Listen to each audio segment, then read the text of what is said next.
zistíme, či všetko funguje, čo má.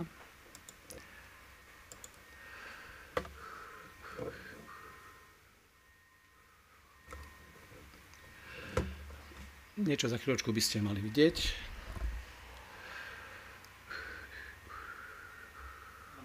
Áno, dobre. Áno, niečo, aby tam bolo. No, fajn. Výborne. Tak, začiatok sme zvládli. Tak ďakujem za trpezlivosť. Príprava na to najlepšie, tak som nazval tento môj vstup. A ešte si oberiem Bibliu. Chcel by som spolu s vami sa zamyslieť nad jedným oddielom z prvého listu Petrovho. A skôr, než si potrebujeme ten konkrétny text, tak len taký kratučký úvod. Apoštol Peter písal svoje listy predovšetkým židovským veriacim, tak z prvého listu, z prvej kapitoly prvého verša je zrejmé, ktorí sú ako cudzinci, ktorí žijú. A teda sú vymenované jednotlivé provincie Rímskej ríše v Ponte, Galácii, Kapadócii, Ázii, Bitínii. Ale to, čo je dôležité, je potom ďalej vyvoleným, ktorých Boh Otec vopred poznal a duchom posvetil poslušnosti a na skropenie krvou Ježiša Krista milosť a pokoj nech sa rozhodne medzi vami. Tak to je, aj Pavol používa veľmi podobnú, mohli by som povedať, že frázu, ale nie je to fráza, lebo to pokoj a milosť sú veľmi dôležité pojmy, o ktorých Biblia veľmi podrobne hovorí. A ide hovoriť o problémoch, ktoré mali kresťania v Rímskej ríši. Je to už druhá polovička 1. storočia, kde kresťania boli jak zo strany Židov prenasledovaní. Každý, kto sa vyzná, že je kresťan, tak bol vyobcovaný zo synagógy a mal na sebe byľak. Celá rodina ho proste sa od neho dištancovala. Dnes to je podobne vraj v moslimských krajinách, kde človek, ktorý sa prizná ku Kristovi a rodina, ktorá býva spravidla moslimská, lebo oni sa už narodia ako moslimovia, so svojím náboženstvom, tak takisto nie je veľmi nadšená, keď to takto poviem. A podľa Koránu dokonca rodičia majú právo také dieťa aj zabiť, pretože zradil vieru, zladil podstatné veci a tak ďalej. Čiže už ten samotný fakt, že sa niekto stal kresťanom v tej dobe a v niektorých krajinách aj v dnešnej dobe môže znamenať, že no dobre, ale pozor. Radšej si to nechaj len sám pre seba v svojom srdci, pretože môže ťa to veľmi veľa stáť, keď budeš otvorene hovoriť, ja som kresťan, ja milujem Ježiša, verím mu, že on je môj Pán a môj Spasiteľ. Skôr než ide do takých tých smutných tém, tak to nazveme, o utrpení a prenasledovaní a tak ďalej, a spomína to v každej kapitole, ktoré sú tu. Je tu 5 kapitol, v každej kapitole hovorí z iného zorného uhla o tomto. Tak tá prvá časť, ktorá je od 3. verša, nebudem celý čítať po 12. tá je o nádeji. A to sa mi veľmi páči. Skôr, než hovoríme o realite, ktorá nie je vždy proste príjemná, apoštol Pavol hovorí, dobre, to je realita, ktorej žijete, ale najprv sa pozri hore. Hej? Najprv sa pozri tam, kde ako kresťan máš svoj domov, kde si občan, až potom začni riešiť tie problémy, ktoré samozrejme budeš mať, pretože si kresťan. Pán Ježiš dokonca hovorí, že, nie pán Ježiš, apoštol Pavol hovorí, že tých, ktorí budú chcieť žiť pobožne, tak budú prenasledovať. To sme už aj viacejkrát počuli tu z tohto miesta, že to tak je. Čiže apoštol Peter skôr, než hovorí o problémoch, hovorí o tom, vy ste výnimočný ľud. Pán Boh má na vás zvláštnu pozornosť vám venuje. A čo im sľubuje, že čo majú také zvláštne, iné ako všetci ostatní ľudia, hovorí, požehnaný Boh a Otec nášho Pána Ježiša Krista, ktorý nás podľa svojho veľkého milosrdenstva vzkriesením Ježiša Krista z mŕtvych znovu zrodil pre čo? Pre živú nádej. Pre nehynúce, nepoškvrnené a nevednúce dedičstvo. To sú samé superlatívy, odložené v nebesiach pre vás, ktorých Božia moc zachováva skrze vieru na spasenie. A to spasenie je pripravené zjaviť sa v poslednom čase. Tá konečná záchrana pre nás. Radujte sa z toho, že aj keď sa teraz, ak treba na krátky čas, mútite pre rôzne skúšky, to je hlavná téma tohto listu, aby vaša viera vyskúšaná, omnoho cennejšia ako pominuteľné zlato, aj keď preskúšané ohňom, bola vám na chválu, česť a slávu pri zjavení Ježiša Krista. Toto je dôvod, prečo tie veci, ktoré sú okolo, nie sú až také zásadné, aj keď môžu znamenať aj smrť. Apoštol Ján hovorí kresťanom do Smyrny, buď verný až do smrti a dám ti korunu života. Nie, ja ťa zachránim a zomreš vo vysokej starobe na smrteľnej posteli. A hovorí, ja ti dám veniec života, dám ti zvláštnu odmenu, pokiaľ v tom utrpení, ktoré príde na teba, a tam Ján hovorí, že 10 dní alebo 10 nejakých období, niektorí hovorí, že 10 cisárov, že to bude trvať to utrpenie a kresťania sú povinní v tom utrpení, kde by šlo aj o život, vytrvať, pretože majú zasľúbenú nejakú vyššiu odmenu, ktorá má nekonečne väčšiu hodnotu, tak ako nekonečno je viac ako hocičo konečné, či utrpenie alebo radosť, tak to, čo Pán Boh zasľubuje, nemá obmedzenie a Biblia hovorí, že je to lepšie pre kresťana. Nech ako dobre sa máš tu na tomto svete, ešte len príde. Máš sa na čo tešiť. Máš perspektívu, máš budúcnosť a to ma vždy teší. Chcem prečítať tento text, vidíte ho pred sebou. Je to text 3. kapitoly od 8. verša. Napokon všetci buďte jednomyselní, súcitní, plní bratskej lásky, milosrdní a pokorní. Neodplácajte sa zlým za zlé, ani zlorečením za zlorečenie. Naopak, vy žehnajte, lebo ste povolaní, aby ste sa stali dedičmi požehnania. To šikmo, čo som napísal, to sú citáty zo Starého zákona všetko. Veď kto chce milovať život, teda Peter ich cituje. Veď kto chce milovať život a vidieť dobré dni, nech si zdržuje jazyk od zlého a pery od lstivých rečí. Nech sa odvráti od zlého ako na dobro, nech hľadá pokoj a usiluje oň, veď Pánové oči hľadia na spravodlivých. Jeho oči načúvajú ich prosbám, ale Pánova tvár je proti tým, čo robia zle. Keď čítam texty z Nového zákona, ktoré obsahujú takmer doslovnú citáciu Starého zákona, tak som v údive. Pretože to nie sú obyčajne texty nejaké dlhé z nejakého jedného odseku, ale to sú proste vety pozbierané ako by celej Biblie a ten písateľ, ten Peter, Pavol alebo ktokoľvek bol si písateľ, on musel vedieť Starý zákon na spamäť. Ja si to inak neviem vysvetliť. Pretože nikto nemal doma proste celú Tóru. Viete si predstaviť v tej dobe, aké to boli, buď to boli rolky, alebo to bola niekde na kožiach už v 1. storočí na pergamene napísané. To bola výsada bohatých ľudí. Tí chudobnejší, tí to museli mať tu všetko.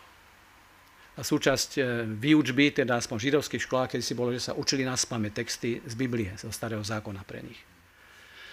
A to je niečo, čo je strašne dobré. Ja som strašne rád, že keď som chodil na besiedku, tak nás nútili učiť sa verše z Biblie na spamäť. Veľmi sa na to nechcelo.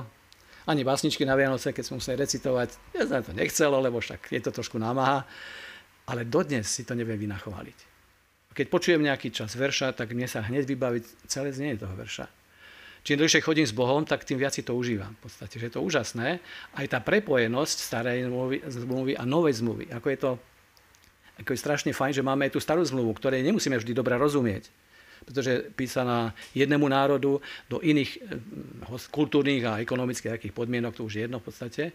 Ale sú tam veci, ktoré aj nám ako kresťanom majú čo v dnešnej dobe povedať.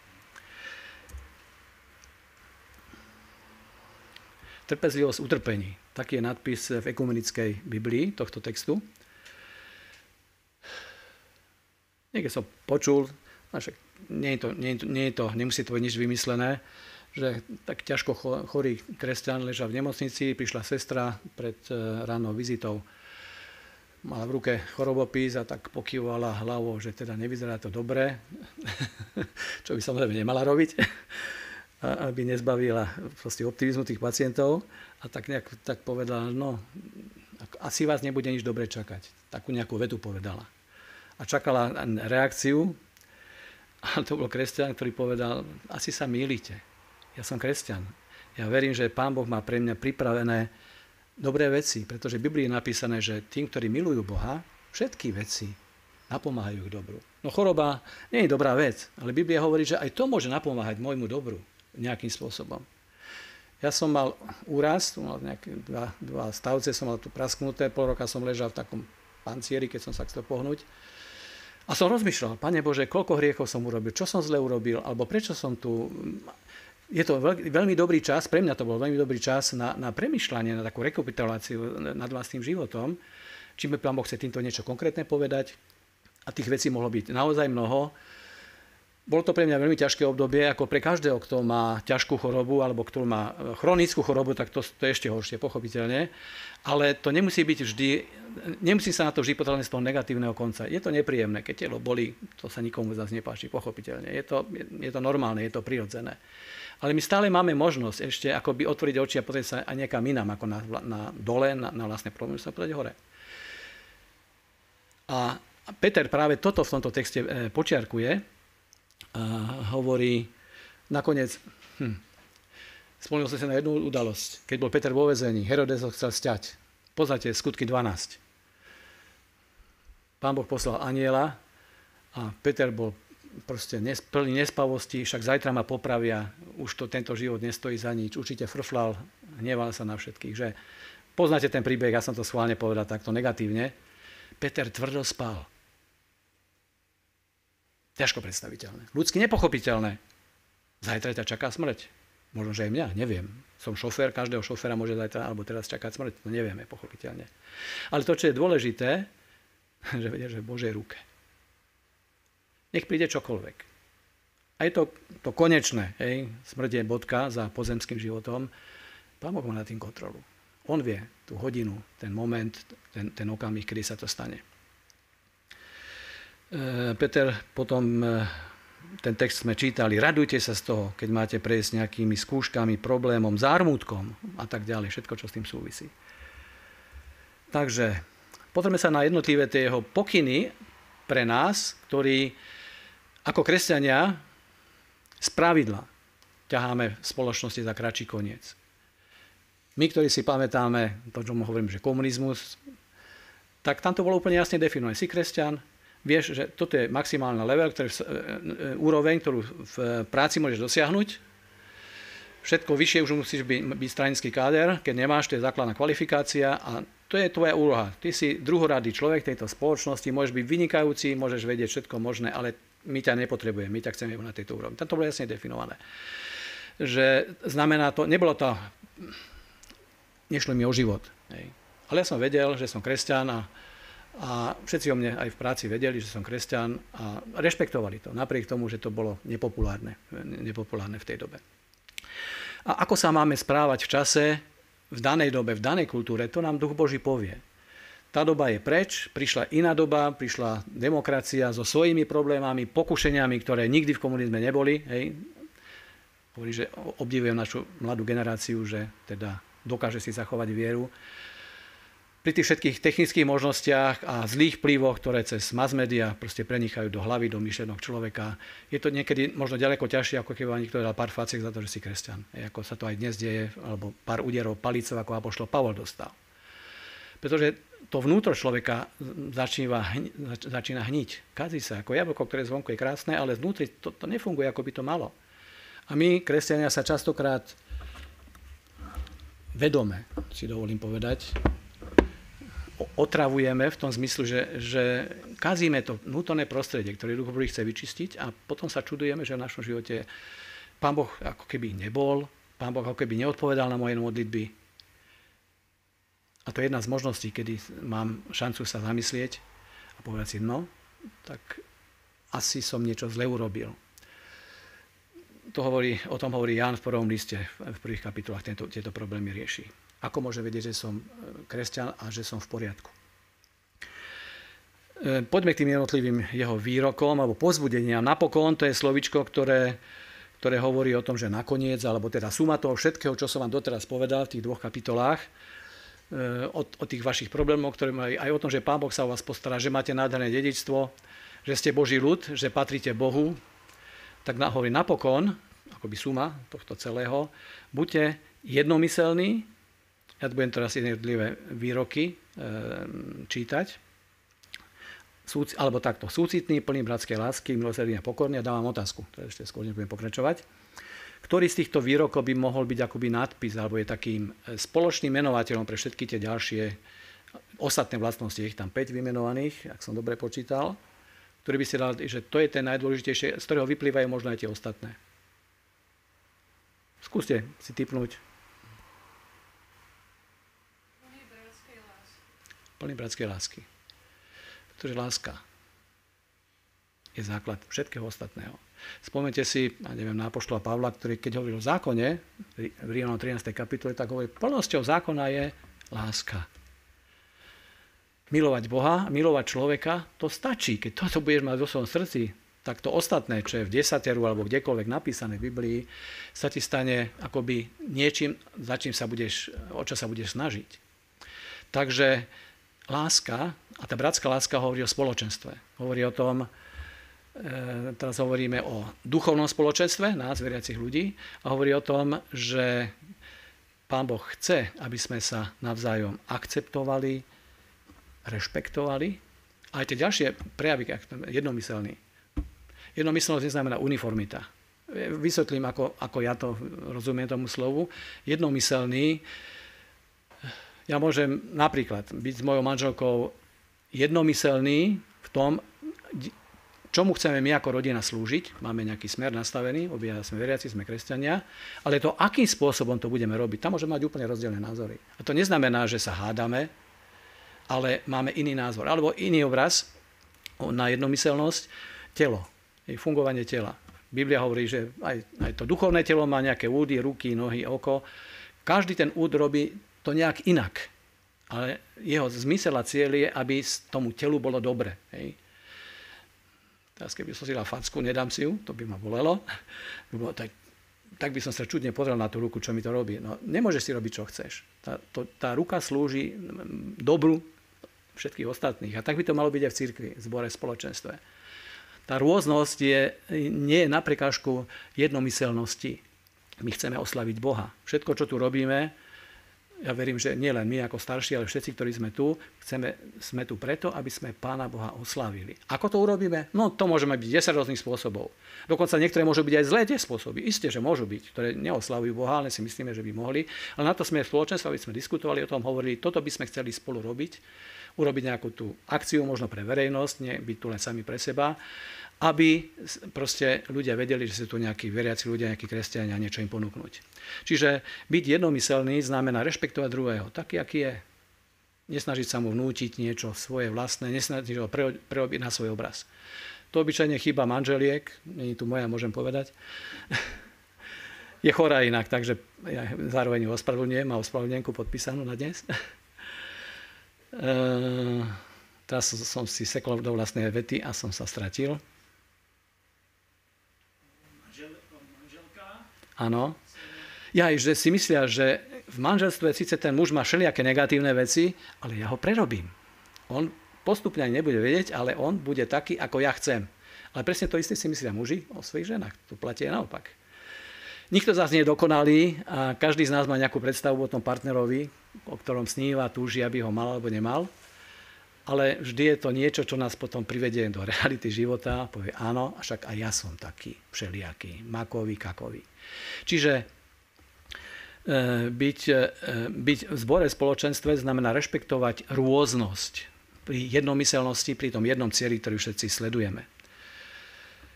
Ďalej, môžem to prípadne odťuknúť, ale to je jedno v podstate. Tie metódy, akými to budeme robiť, nie sú vôbec dôležité. Ďalšia vec je súcit. To majú viac ženy ako muži, teda hovorí sa za seba. Jedni s druhými, s ich potrebami. Máme mnoho proste iných veršov, ktoré nám hovoria, že si podobné plakať s plačúcimi a radovať sa s radujúcimi. Vedieť sa vžiť do myšlienkového sveta toho druhého človeka a zdieľať ho, nie tak, aby to mňa zničilo, ale aby som toho druhého podporil, podržal, prípadne aby som tu jeho radosť nejako proste podporil. Ale to slovo súcit má takú negatívny podtón, pretože hovorí o tom, že ten druhý sa nemá tak dobre, ako by mohol.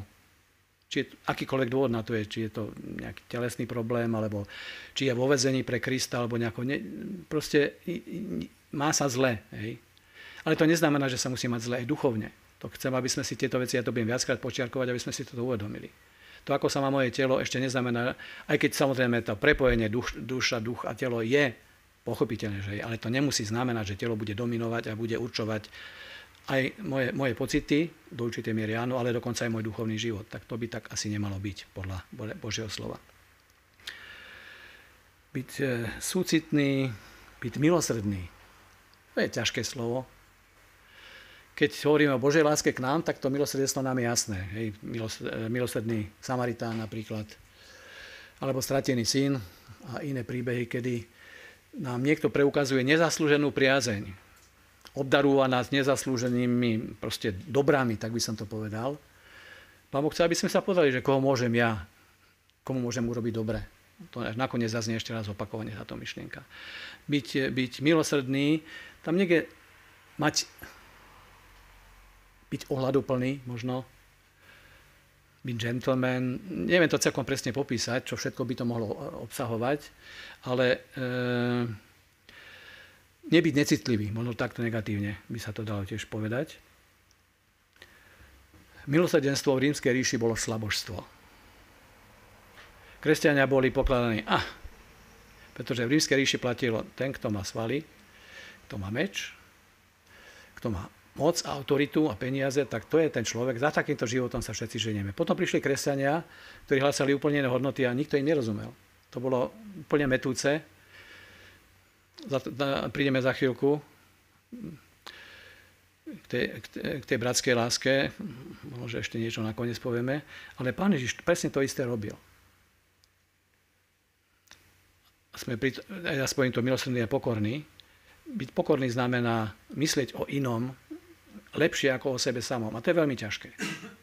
My sme si vedomi svoje hodnoty, svojich možno vedomostí, mojich schopností, alebo niečo, čo máme, niekto viac, niekto menej.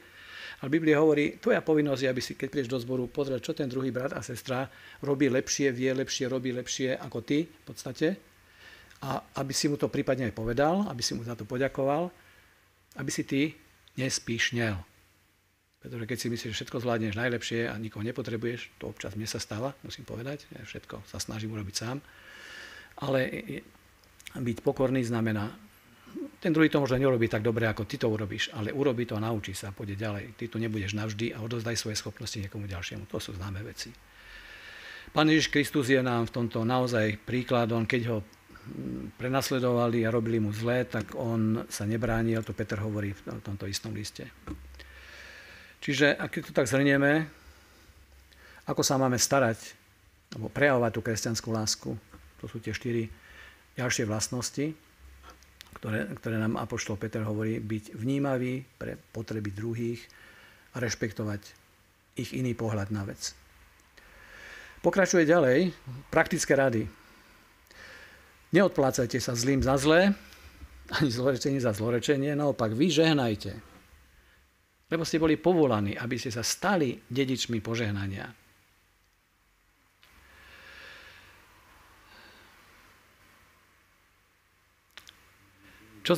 Prosím? Nie, to je v poriadku. To súvisí spolu s tým. Neodplácať sa zlým za zlé. K tomuto chcem čosi povedať. Aké možnosti máme, keď sa nám stane krivda? Čo hovorí starý zákon? Začnem tak. Oko za oko, zub za zub. Hej? To je prirodzené, to je ľudské. Čo by ste povedali na človeka, ktorý za dobré vám urobí zlé?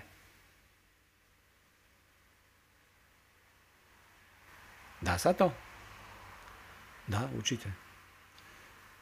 Zoberte si bachárov vo väznici, tam kde ich môžu aj fyzicky trestať a likvidovať. Teraz nechcem hovoriť o našich, ale môžeme ísť trošku ďalej, aby to nebolo také adresné. Môže byť. Je to neľudské. Je to proti podstate človeka. Každý vníma, že to ne. Prečo?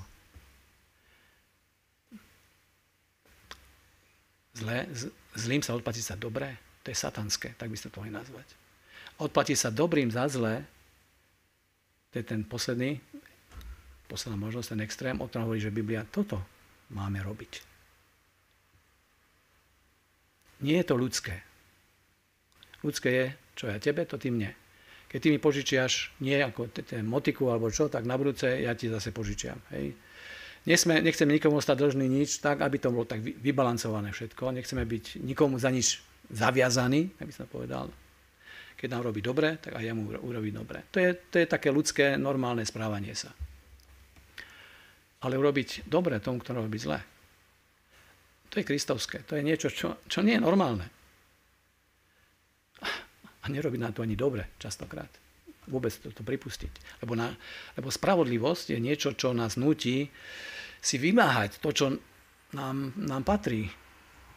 Ale Biblia hovorí, že takto to nemáme robiť ako kresťania. Už aj v starej zmluve bolo napísané, že keď niekto ti dá prepáčte, to je kaze nahore zle. Keď dostaneš po pravom líci, no tak máš nastaviť hlavy. No tak. Neviem, či som to v živote niekedy urobil. Obyčajne takže sa začne brániť, keď niekto napadne, aby som nedostal ďalšiu, ale že by som, ak nie provokačne, samozrejme, hej, lebo to môže byť druhý aspekt takéhoto správania, ale neodplácajte sa tou bernou mincou, tak ako by sa bežne od človeka očakávalo. Ale správajte sa kristovsky. To je spôsob, ktorým kresťania porazili rímsku ríšu, dá sa tak povedať. Znútra ju rozložili. Pretože priniesli nové normy, ktoré najprv sa nimi pohoršovali, potom sa čudovali a potom ich akceptovali. Dobročinnosť, staranie sa o siroty a vdovy a tak ďalej. To nebolo v rímskej spoločnosti bežné vôbec. To priniesli kresťania. A až po dnešnú dobu vlastne tie ustanovizne ako domovy pri takto postihnutých ľudí mali na starosti kresťania počas celej histórie až po dnes, pokiaľ mi je to jasné. V prvom rade. Až potom prišlo štát a diktatúry, ktorí si to zobrali pod palec. Takže máme mať Božiu myseľ. Pán Boh, keď robí dobre, tak Biblia hovorí, Pán Ježiš hovorí, že keď slnko svieti, on si nevyberá, že tak na toho zlého nezasvieti, iba na toho dobrého. Všetci majú podiel na Božích požehnaniach. Úplne rovnakou mierou. A chce, aby sme aj my mali takéto myslenie, aby sme aj my takto pristupovali k ostatným ľuďom. A Biblia hovorí, že prečo to máme robiť? Podľa Matúša 5 záver hovorí, že ja to poviem svojimi slovami, nie je to presne biblická terminológia, že to zvýši tvoje požehnanie v nebi. Že Pán Boh odmeňuje takéto správanie. A vyslovuje takéto blahoslavenstvo, proste taký dobrý výrok o nás. Ako to robil Peter v praxi? Toto je krásna rada, ktorú nám dáva. Spomeňte si na Petra, v Gecsemanskej záhrade, išiel brániť svojho majstra, prišla tam tá tlupa, ktorí ho chceli zajať. Peter mal nejaký meč, možno nejakú takú dlhšiu dyku pri sebe, prišiel a odsekol ucho Malchusovi, sluhovi najvyššieho kňaza. Prirodzená ľudská reakcia. Ohrozujú niekoho, prídem, bránim sa. Pán Ježiš povedal, nie, tak toto už nebude. Takto to možno bolo v starej zmluve, ale teraz to bude niečo iné. Kto mečom bojuje, Pán Ježiš povedal, mečom aj zomre. Aj padne teda do určitej miery. To nie je, to nemá nikdy koniec, takéto vzťahy, ktoré na tomto princípe sú postavené. A tu nám jasne hovorí apoštol Peter, poučený, starý, možno už tesne pred smrťou.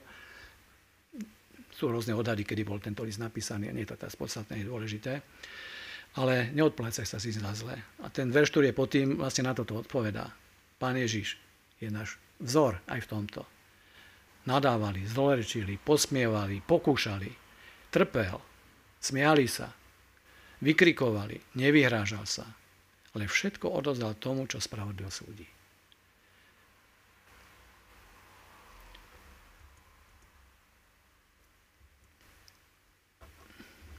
Vy žehnajte, aby ste boli povolaní, lebo ste boli povolaní, aby ste stali dedičmi požehnania. To slovo sa veľmi často v našich kruhoch nepoužíva, žehnajte. V Roháčkovej Biblii je dobrorečte. To je to isté. Eulógia, eulogein, mať dobré slovo, dobre hovoriť o niekom, to je zmysel toho, alebo želať niekomu niečo dobré, to je zmysel toho slova. V podstate. A apoštol Peter nás povzbudzuje, aby sme pozitívne pristupovali aj k tým nepriateľom. Pretože milovať nepriateľov naozaj nie je normálne, nie je ľudské, nie je prirodzené. Ale keď máme Ducha Svätého a dáme mu ten priestor, tak aj takýto spôsob života je možný. A teraz ten záver je taký prekvapujúci. To sa stále hovorí o prenasledovaní a teraz hovorí, veď kto chce milovať život a vidie dobré dni, nech si zdržuje jazyk od zlého a perie od ctivých rečí, nech sa odvráti od zlého a koná dobro, zase zlo a dobro, nech hľadá pokoj a usiluje oň. Miluješ život, kresťan? Si pamätám, že keď som ja bol mladší, tak takéto slovo som nikdy nepočul vykladať. Pretože ty si kresťan, tu je svet, nemáš so svetom nič mať, proste musíš vydržať, pretrpieť ten svoj život na zemi, lebo si tu druhoradý občan, v tejto spoločnosti ťa nechcú, ale Pán Boh je na tvojej strane, takže aká radosť do života. My to len musíme nejako vydržať do konca, lebo tá radosť nás čaká vždy kedy v nebi. A pošlo Peter to vidí inak. Samozrejme, to milovanie života, tomu môžeme dať rôzne vysvetlenie, pochopiteľne. Ale v tom pozitívnom zmysle slova Pán Boh nám dá život a chce, aby sme žili dobrý život. Základ dobrého života je, že mám vzťah s Bohom. Že Pán Ježiš Kristus je môjim spasiteľom. Že som naštartoval to najdôležitejšie pre celú večnosť. Spoločenstvo s Bohom. A to všetko ostatné sa k tomu potom pridáva. A to je to duchovné, a potom to duševné a telesné by malo byť podriadené tomu duchovnému levelu. Aj v tom milovaní života.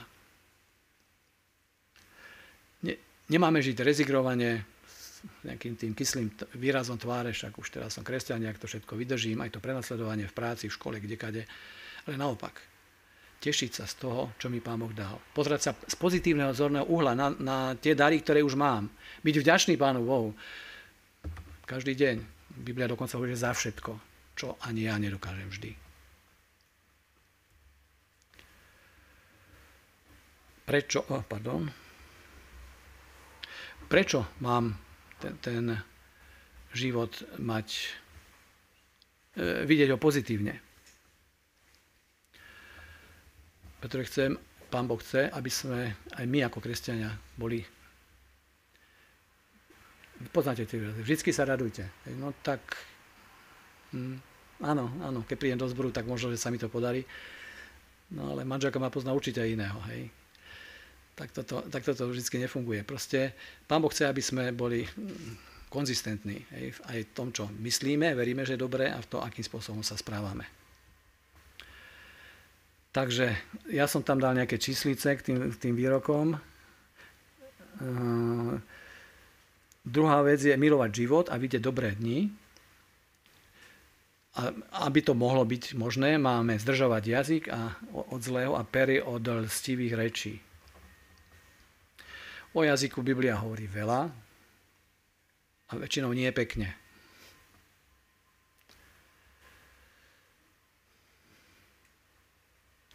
Peter bol zvlášť učeník, ktorý veľmi rýchlo hovoril, až potom premýšľal. Prvý bol, ktorý sa ozval, keď bol nejaký problém, vyzerá ako keby bol hovorca tej skupiny celých učeníkov, ale častokrát to Pán Ježiš musel korigovať.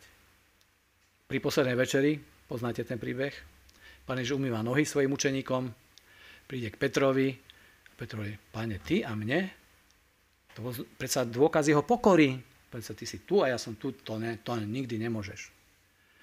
A Pán Ježiš mu povedal, Peter, ty tomu nerozumieš. A vysvetlil vám, nebudem to celé citovať, čo sa tam udialo. Alebo keď bol na dvore najvyššieho kňaza, Pán Ježiš už tam bol, tam byli, pohlavkovali, vypočúvali ho právom útrpným, dá sa tak povedať, stredovekým jazykom. A Peter tam sedí pri ohni a teraz na ňo vyblafnú. Hej. Aj ty si taký istý. Ja nie. A keď vyšiel von, potom mu to došlo, čo to vlastne povedal. Takže ten jazyk môže robiť nádherné veci, môže byť ako med, aj to tom hovorí Žalm, že priniesie niečo dobré a pozitívne, sladké do života iných ľudí, lebo ním komunikujeme naše vnútro. Hej. To, čo sa vo mne odohráva, tak to druhí ľudia môžu vnímať a môžu počúvať. To, čo je dôležité, že máme mať jazyk pod kontrolou. A to sa učíme celý život. Vôbec nám to nie je samozrejme, myslím, že nehovorím iba za seba, Aha, na to som zabudol odkliknúť. Pri tom milovaní života, že kazateľ hovorí to isté, že znenávidel život. Wow. Lebo zlé na mňa doliehalo. A to, čo sa robí pod slnkom, pokladá za zbytočné. Zlý jazyk, ale lstivé reči. Žalm 141, 3. verš, máte ho pred sebou. Hospodin, to by mala byť každodenná modlitba. Hospodin, postav mi stráž k ústam a hliadku k dverám mojich pier. Ako sa hovorí, že dvakrát meraj a raz rež, tak to platí aj o premýšľaní a hovorení v takom istom pomere, minimálne. A potom tá tretia vec, ktorú tam spomína, konaj dobro. Nenávidieť zlo. Nech sa odvráti od zlého a koná dobro. Tak by som to asi mal spojiť. O tom sme hovorili už predtým, to nechcem opakovať, ale čo je dobro a čo je zlo, to by som mal vedieť. Nie podľa kritérií dnešného sveta, ale podľa toho, čo hovorí Biblia, Božie slovo. To je pre mňa záväzné, áno. A byť pripravený robiť dobre všetkým, to zase vedia skôr ženy ako muži, hovorím to teba kriticky, vidia potreby, sú milosrdné a súcitné, alebo súcitnejšie ako muži a robí to dobro, ale máme sa to učiť konať všetci. A to posledné, hľadať pokoj a usilovať oň. To všetko súvisí s tým, ako sa dá prejaviť, že to milovanie života, tam to chce milovať život, nech hľadá dobré veci, nech vedome sa vystriha zlých vecí, nech koná dobré veci, nie iba myslí si o nich. Nech hľadá pokoj najprv a potom nech sa oň usiluje. Biblia, ten verš neviem, či viete prečítať, sú maleké písmienka, Matúš 5, kázeň nahore, Pán Ježiš hovorí v úvode hneď, blahoslavení tvorcovia pokoja, lebo oni sa budú volať Božími synmi. A Rímanom 12, 18, ak je to možné a závisí to od vás, žite v pokoji so všetkými ľuďmi. A to sa mi veľmi páči. Pretože nie vždy a za každých okolností, teraz poviem možno vetu, ktorá vás zarazí, musíme dosiahnuť pokoj s inými ľuďmi. Poviem vám príklad. Pohádate sa s niekým, potom vám príde, že asi som povedal slova, ktoré som nemal, idete za tým druhým človekom a poviete mu, vieš čo, prepáč, že som ti takto povedal, a on povedal, vieš čo, ale mňa to nezaujíma, ja si už nechcem nič mať. Čo s tým urobíte? No s tým sa nedá nič robiť. Neviete zmeniť srdce, mysel toho človeka. Ty ste urobiť, čo ste mohli, a ten zvyšok je na tom druhom človeku. To sa môže pokojne stať. Ale aký je bonus takéhoto správania? Robili ste všetko, čo písmo od vás chcelo, čo Pán Boh od vás chcel. Že vy získate pokoj. Vy ste vyznali svoj hriech, pred Bohom aj pred človekom dokonca, a máte pokoj. Vy už tým viac urobiť nemôžete. Ale ten druhý, čo s tým urobí, to už je to naozaj. Pretože Biblia vždy hovorí o pokoji, vo veľa prípadov spojí sa so spravodlivosťou. Keď Pavol definuje, jedna z definícií nebeského kráľovstva, že Božie kráľovstvo je spravodlivosť, pokoj a radosť v duchu svetom. Sú tam 4 také výroky. Ale aj to poradie je dôležité, lebo presne v takom poradí to musí ísť v živote. Najprv musí byť spravodlivosť. Pán Boh mi môže odpustiť moje hriechy, pretože najprv bola nastavená spravodlivosť cez Ježiša Krista, cez jeho obeť. A potom on môže robiť veľkoryso všetko ostatné, čo treba pre dobro aj tých, ktorí si to nezaslúžia. Takisto v prípade hľadania pokoja, a tam je to počerknuté, ak je to možné, ak to závisí od teba, urob čo môžeš. Ale nie vždy a za každú cenu nemusí si potom sypať do konca života popol na hlavu, prečo ten je taký smutný, prečo sa so mnou nerozpráva. To už je problém, ktorý ja nemôžem vyriešiť. No a už sme blízko záveru. Hľadaj pokoj a usiluj. Aha. No. V roháčku Biblii to je počiarov, takými tými malými písmenkami. Celý tento oddiel, ktorý sme pozerali, je Žalm 34. A tu je jeho znenie, originálne, ktoré opísal Peter do svojho listu. Kto je ten muž, čo si obľúbil život a miluje dní, v ktorých by zažil dobro? Chráň si teda jazyk pred zlom, svoje pery pred lživými rečami. Odvráť sa od zla, konaj dobro, hľadaj pokoj a usiluj oň. A teraz ten záver prečítam tiež, lebo to je vlastne záver aj toho Petrovho odseku. Hospodinové oči hľadia na spravodlivých, jeho uši počujú ich volanie o pomoc. Hospodin čelí, a to už tam Petr nemá, zločincom, aby vyhľadil ich pamiatku zo zeme. Tých, čo volajú o pomoc, Hospodin počuje. Z každého súženia ich vyslobodzuje. Hospodin je s tými, čo majú skrúšené srdce. Zachraňuje tých, čo majú ubitého ducha. Mnohé zlo musí vytrpieť spravodlivý. Hospodin ho však z každého vyslobodí. Nádherný text, ktorý sa nedá naraz ani prijať, ani absorbovať, ale je recept na dobrý život.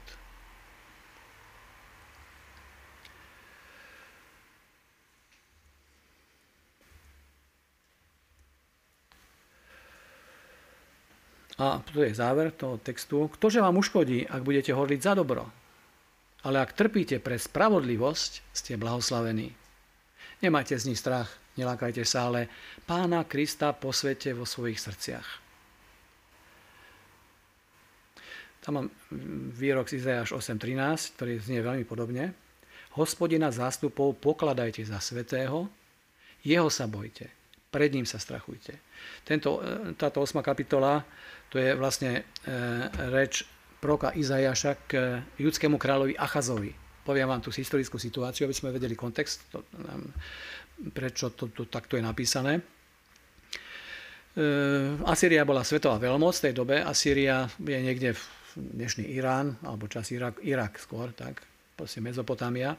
Bola vtedy svetová mocnosť na vrchole, oni sa tak striedali.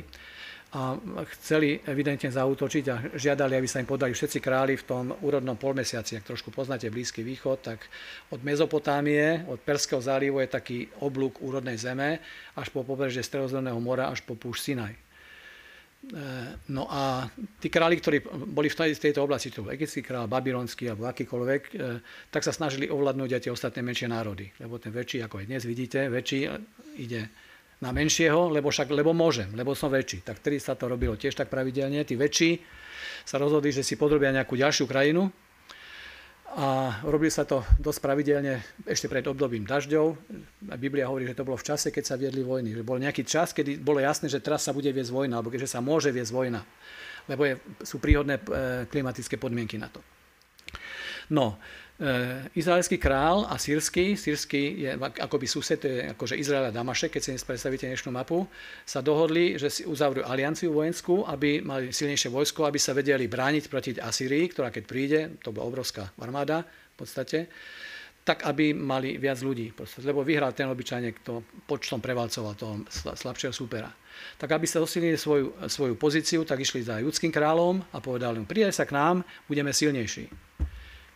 A Izaiáš išiel k tomu Achazovi a povedal mu, robíš zlú vec, spojil si sa s pohanským kráľom, nedôveruješ Hospodinovi. Obráť sa na Hospodina, Hospodin sa o teba postará. A to je odtiaľto. Hej. Tam sú verše, ktoré hovoria o tejto udalosti. A hovorí, Hospodina sa boj, nie je toho Asýrčana ani nejakého iného. Ak sa budeš jeho bať, on sa o teba postará.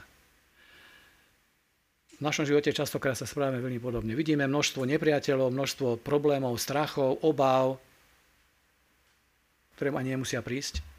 A zabudáme, že máme niekoho, ktorý je v mojom srdci, ktorý je silnejší. Biblia hovorí, že ten, ktorý je vo vás, je silnejší ako ten, ktorý je vo svete. Kristus je silnejší ako diabol.